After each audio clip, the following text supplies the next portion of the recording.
Deus abençoe, queridos, que a paz do Senhor seja com vocês. Vamos fazer algumas reflexões sobre essa Semana Santa, né? Mas antes de a gente começar, vamos fazer uma oração. Senhor, meu Deus, meu Pai, obrigado, Senhor Deus, por essa oportunidade. Obrigado, Senhor, pela sua santa palavra. Nós vamos meditar, Senhor, em algumas partes dela. Que o Senhor nos acompanhe, nos ajude. Que o Senhor abra nossos ouvidos, nossos olhos, nossas mentes, nossos corações, para que nós possamos entender e aplicar ela na nossa vida, Senhor. Obrigado por tudo que o Senhor tem feito e vai continuar fazendo. Em nome do teu Filho amado Jesus Cristo, que vive e reina para sempre. Amém. Graças a Deus. Como eu falei inicialmente, estamos na Semana Santa, né? Domingo passado tem um vídeo, né, no canal sobre isso, falando sobre a entrada triunfal, né? Que seria uma semana antes da morte de Jesus. Então já tem no nosso canal um vídeo sobre a entrada triunfal. Na segunda-feira, depois dessa entrada triunfal, Jesus faz a última visita aos seus amigos. Na quinta-feira ele toma a última ceia, que é onde ele anuncia a sua morte. E daí vem os sofrimentos dele até o desfecho na sua morte. Para meditar, eu escolhi o capítulo 23 do livro de Lucas. Nós vamos ler esse capítulo e depois nós vamos comentar alguns fatos sobre as últimas horas de Jesus e os sofrimentos dele na cruz do Calvário. Lucas capítulo 23, assim a palavra do Senhor. Então resolveram levar Jesus ao governador Pilatos e começaram logo a acusá-lo. Ele tem levado o nosso povo à ruína, dizendo que não pague seus impostos a César, e alegando ser ele mesmo Cristo o rei. Então Pilatos perguntou-lhe: você é o rei dos judeus? E o Senhor quem está dizendo, respondeu Jesus. Depois Pilatos voltou-se para os sacerdotes principais e a multidão e disse: não vejo nesse homem nenhum motivo de acusação. Mas eles insistiram.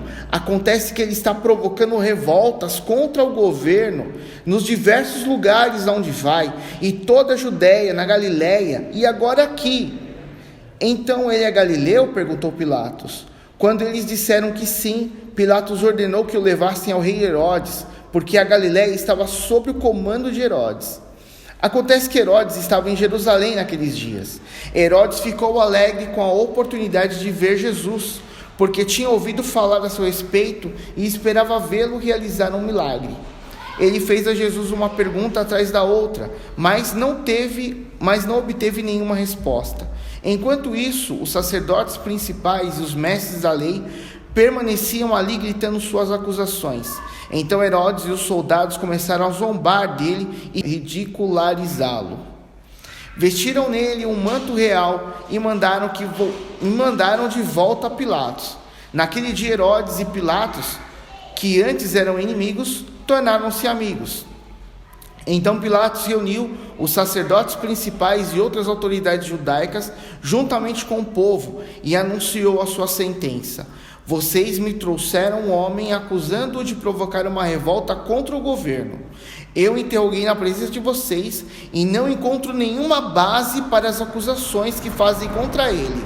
Herodes chegou à mesma conclusão e devolveu-o a nós. Nada do que este homem tem feito merece pena de morte. Portanto, mandarei açoitá-lo e o soltarei. Na festa da Páscoa, Pilatos tinha o costume de soltar um preso a pedido do povo. Mas nesse momento, um poderoso clamor levantou-se na multidão, como se fosse uma só voz: mate-o e solte-nos Barrabás. Barrabás estava na prisão por ter começado em Jerusalém uma revolta contra o governo e por ter praticado um assassinato. Pilatos discutia com eles porque queria soltar Jesus. Porém, eles continuavam gritando: crucifique, crucifique. Pela terceira vez lhe perguntou: por quê? Que crime ele cometeu? Eu não achei razão nenhuma para condená-lo, portanto será castigado e solto. Porém, eles gritavam cada vez mais alto: o pedido de morte de Jesus, e o pedido deles prevaleceu. Portanto, Pilatos sentenciou Jesus à morte, conforme a vontade daquelas pessoas, e soltou Barrabás, o homem preso por revolta e assassinato, a pedido deles, e entregou-lhes Jesus para fazerem com ele o que quisessem. Então a multidão estava levando Jesus para a morte. Simão de Cirene estava naquela hora chegando do campo, foi obrigado a carregar a cruz. Grandes multidões o seguiam e muitas mulheres que lamentavam e choravam por ele. Mas Jesus voltou-se e lhes disse: Filhas de Jerusalém, não chorem por mim, mas por vocês mesmas e por seus filhos, porque estão chegando dias em que vocês dirão: felizes as mulheres que não tiveram filhos, e os ventres que nunca geraram, e os seios que nunca amamentaram. Naqueles dias, todos dirão às montanhas: caiam sobre nós, e dirão às colinas: cubram-nos. Pois se fazem essas coisas à árvore verde, que não farão quando ela estiver seca? Outros 2 que eram criminosos foram conduzidos para fora, a fim de serem executados com Jesus. Quando chegaram a um lugar chamado Caveira, ali todos os 3 foram crucificados. Jesus na cruz do meio, os 2 criminosos, um de cada lado. Jesus disse: Pai, perdoa-lhes, porque não sabem o que estão fazendo. Os soldados tiraram sorte sobre a sua roupa, jogando dados para cada peça. A multidão olhava e os líderes riam e caçoavam dele. Ele foi tão bom salvando os outros, diziam. Vamos ver se ele salva a si mesmo, se é Cristo de Deus o escolhido. Os soldados também caçoavam dele, oferecendo-lhe vinagre para beber, e lhe diziam: você é, de fato, o rei dos judeus? Salve-se a si mesmo. Na cruz, por cima dele, estava escrito: este é o rei dos judeus. Um dos criminosos ao lado zombava: então você é Cristo, não é? Prove isso, salvando-o a si mesmo e também a nós. Mas o outro criminoso o repreendeu, dizendo: você não teme a Deus, nem estando sobre a mesma sentença? Nós merecemos morrer pelos nossos crimes, mas esse homem não cometeu nenhum mal. E em seguida disse: Jesus, lembre-se de mim quando o Senhor entrar no seu reino. E Jesus respondeu: eu afirmo a você, hoje mesmo estará comigo no paraíso. A essa altura era meio-dia, e a escuridão cobriu a terra até as 3 horas da tarde. A luz do sol desapareceu, e de repente o véu do santuário rasgou-se no meio. Nessa hora Jesus gritou em alta voz: Pai, nas tuas mãos entrego o meu espírito. E com essas palavras morreu. Quando o centurião que dirigia as execuções viu o que tinha acontecido, louvou a Deus e disse: verdadeiramente esse homem era inocente. A multidão que veio para ver a crucificação, quando viu que Jesus estava morto, começou a bater no peito e a afastar-se. Enquanto isso, os amigos de Jesus, incluindo as mulheres que o seguiam desde a Galileia, estavam olhando de longe, observando as coisas. Havia um homem chamado José, membro do conselho, homem bom e justo, que não concordava com a decisão e os atos dos outros líderes judaicos. Ele era de Arimateia, na Judéia, e esperava a vinda do reino de Deus. José foi a Pilatos e pediu o corpo de Jesus. Assim ele desceu o corpo de Jesus da cruz e o enrolou numa longa peça de linho, colocando o corpo num sepulcro novo, cavado na rocha, que ainda não havia sido usado. Isso foi feito bem à tardinha, na sexta-feira, o dia da preparação, e estava para começar o sábado. As mulheres da Galileia seguiram José e viram o sepulcro, e como o corpo de Jesus fora carregado para dentro do sepulcro. Dali elas foram para casa e prepararam perfumes para embalsamar o corpo, e descansaram no sábado, conforme o mandamento da lei dos judeus. Amém. Às vezes, volta e meia, a gente olha para o cenário da cruz e imagina tudo muito imóvel, tudo muito estático.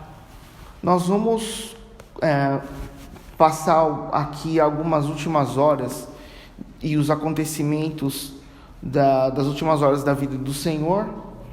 e depois vamos comentar alguns fatos sobre a crucificação.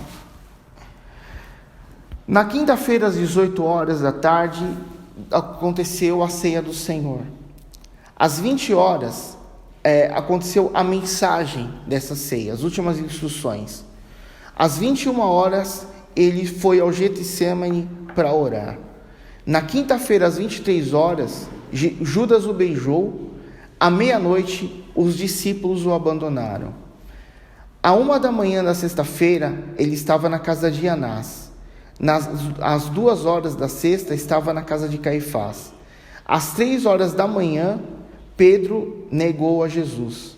Às 4 horas da manhã, Jesus estava no Sinédrio. Às 6 horas, Jesus foi levado para Pilatos. Às 7, foi enviado para Herodes. Às 8, voltou para Pilatos, no momento que ele foi condenado. Às 9 da manhã, Jesus começa a carregar a cruz. 9 da manhã, na sexta-feira, a gente vai começar a comentar algumas coisas sobre a crucificação e a gente retoma aqui os horários. Primeiro que ele carregou a sua própria cruz, né? Ele fez esse trajeto descalço, ele já tinha apanhado, já tinha sido chicoteado. Os chicotes, eles usavam bolas de chumbo, pedaços de ferro, pedaço de osso. Era para cortar, para dilacerar, era para machucar mesmo. E ele caía sobre os joelhos, se esfolava todo e não soltava a cruz. E ele era motivado a continuar o seu caminho, o seu trajeto, a pauladas e a varadas e a mais chibatadas. Isso tudo com cusparadas, xingamentos e todo tipo de covardia que podia se fazer. No momento da crucificação, eu não quero ficar levantando polêmica se foi crucificado no punho, se foi crucificado abaixo do dedão, isso não importa. O que importa, de fato, é que muito provavelmente ossos e partes dos nervos foram destruídos e isso continua em contato com o ferro e a reação a essa dor era intensa. Ele ficava com o braço esticado o tempo inteiro, estava pregado já. Ele não erguia a cabeça porque ele estava coroado, não importa se era uma coroa de espinho, não importa se era um capacete de espinho, o fato é que os espinhos eram enormes, como se fosse tamanho dos dedos, assim, e entrava no seu crânio e ele simplesmente tinha que escolher o tipo de dor era menor. Ele não podia levantar a cabeça. Então, com o braço esticado, sem levantar a cabeça, ia asfixiando ele. E como ele fazia para respirar, para dizer as frases que ele disse nos momentos de crucificação, ele simplesmente tinha que apoiar o seu corpo nos pregos dos pés para poder levantar um pouco, para poder respirar um pouco.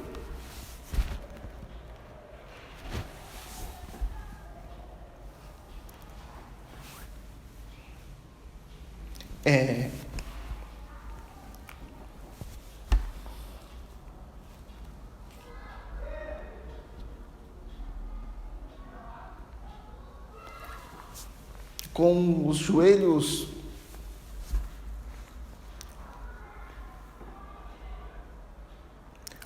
flexionados causavam câimbras nele. E era sufocante. Ele perdia a respiração. Era um ciclo de dor. Era um ciclo de dor que ele ia se sufocando pela posição, pelo que tinha acontecido, ele ia se sufocando. E toda vez que ele tentava respirar,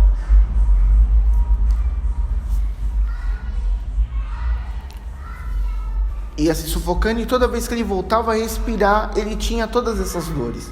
Imaginem que o ombro dele, as costas dele estavam totalmente esfolados, né? Porque caiu, porque tinha cruz, porque não era uma madeirinha lixadinha, era para machucar, era para causar dor.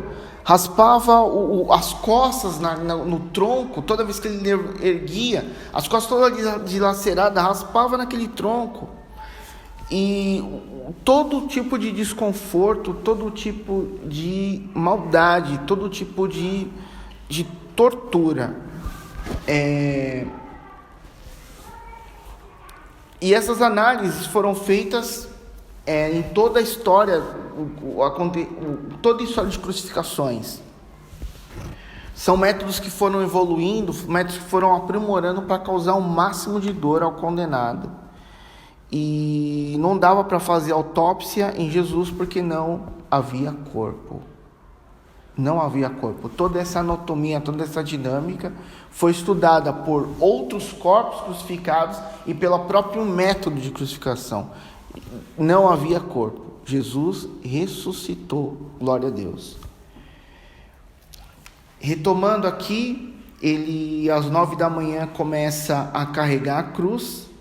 Às 11 ele é ajudado pelo Cirineu. E na sexta-feira, do meio-dia às 13, aconteceu esses fatos da crucificação.